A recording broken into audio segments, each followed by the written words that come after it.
In order to understand what a diffusion filter is and why you might want to use one, you need to know the proper definition of two things: diffusion and halation. We talk about diffusion all the time when it comes to lighting subjects, and usually it's as simple as putting some fabric in front of our light source. And that is a great example of diffusion because diffusion in physics simply refers to moving something, which can be light or even molecules, from a point of higher concentration to lower concentration, or more simply, spreading something out.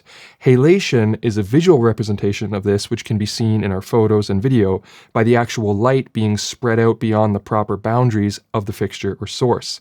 If you're into video games, rendering, or computer graphics, you might know this effect as bloom, which is a simulated gradient used to express the immense brightness of a light source. These concepts are important because they're the direct results of using a mist filter on your lens. Of course, the effect permeates more than just a halo around a light source, and you can also see what appears to be a reduction in harshness on skin, filling in some shadows and fine lines, and creating a softer complexion.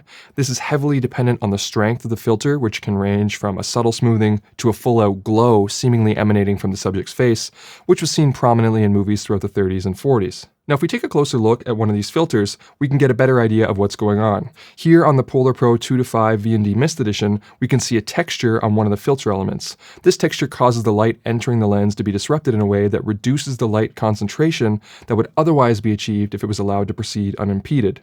There are many old-school DIY ways of recreating this disruption. You might have heard of people putting sheer stockings or pantyhose on their lens, or spraying it with hairspray, all in the name of breaking up that light. When doing this, though, you have to be mindful of two things: sharpness and contrast. Generally speaking, those DIY methods are quite strong and can usually have a very pronounced reduction in sharpness. So a good filter will try to balance that effect by creating a pleasing diffusion and halation while sacrificing as little sharpness as possible. Zero reduction in sharpness is mostly unachievable, but you can minimize it. Sometimes, however, the image can look softer because of a loss in contrast, and this effect can be desirable or undesirable depending on the shot. The opacity and the reflectance of the particulates or the texture used in creating the filter, as well as the density of those particles, will impact the contrast of the final image. This is why you'll hear the word black used when describing mist and diffusion filters. If the filtration is black, it'll have a different impact on your contrast versus using a shinier, more translucent texture. Now, this is all up to your taste as a creator. If you want to reduce the harshness of an image without actually reducing the optical detail or perceived sharpness too much, then reducing the contrast a little and adding some halation can achieve that and more closely replicate an older lens. Just remember that affecting contrast will often have an impact on how saturated colors will look, so be prepared for more muted tones. But filter manufacturers can also take this in the opposite direction by attempting to maintain contrast and saturation, but add some softness to the details of today's modern and extremely sharp lenses. There's also the bokeh or out of focus elements to consider, because these types of filters don't just affect light sources, but also specular highlights and any out of focus orbs in your shot.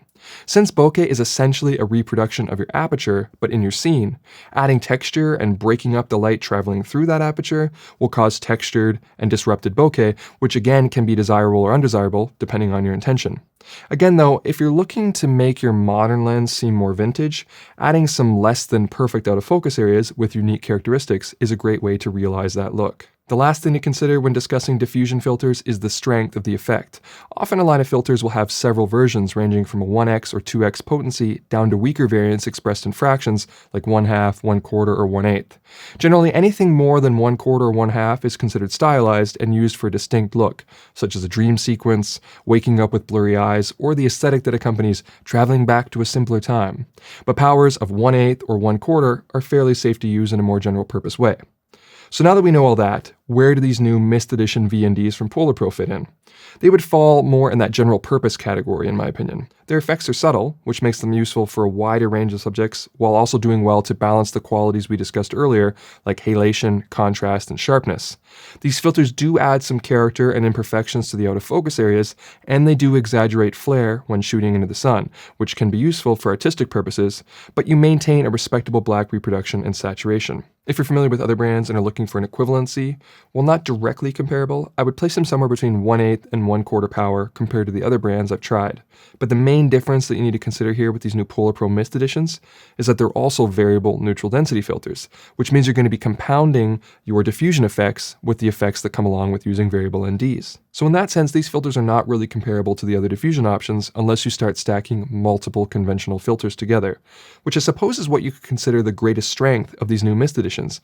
You don't have to stack filters, and you have the convenience of a variable ND with a diffusion potency that's pretty ideal for general purpose image capture, making these one of the best choices for an always-on outdoor filter solution for video.